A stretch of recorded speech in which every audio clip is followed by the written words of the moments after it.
Legally, there can now be guns in your child's classroom. The governor just signed a law allowing teachers to be armed. But many questions remain for those on the front lines, especially with many school districts opting out of the idea. Contact 5 investigator Wanda Moore explains why.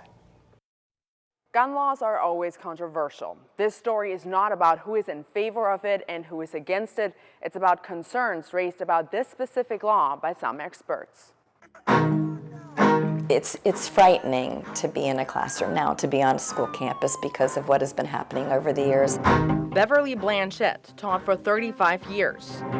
The stress was unbelievable, and my days seemed to get longer and longer, and I still couldn't get things done. But soon, some teachers might be adding gun safety training to their list. I think it's absurd. I am so worried about it. I can't imagine the logistics of it. Florida lawmakers had been debating allowing teachers to be armed for years.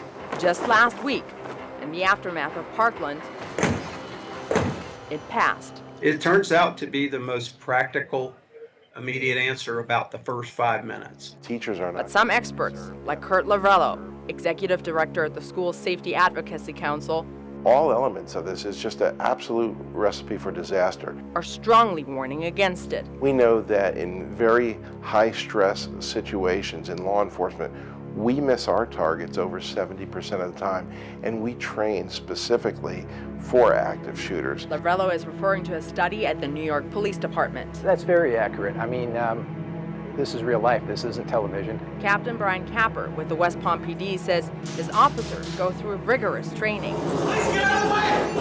Because this isn't a natural act, you have to train these officers to get into that mindset. At the training, officers are put in high-intensity situations, bad visibility, loud noises, panicked people. When an active shooter situation, everybody's adrenaline's pumping. It's a lot different from going to a pistol range and qualifying and shooting at a target. Lavrello, a former law enforcement officer himself, says the law leaves many questions unanswered. Where does the teacher store the firearm? What kind of holster do they use? Concerns that Blanchette shares as well. If someone wants to get a gun from a teacher, it's going to happen.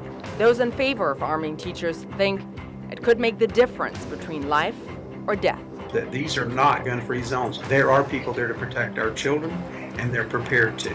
Those on the other side say guns are not the solution. So we know it works to reduce school shootings. We know it works, and it's not arming teachers. Lavrello said the most successful tool in stopping school shootings has been students alerting school officials about suspicious behavior. Before teachers can carry guns on campus, the district has to agree to it. All of our local school districts are currently not allowing teachers to be armed. I'm Wanda Moore, WPTV News Channel 5.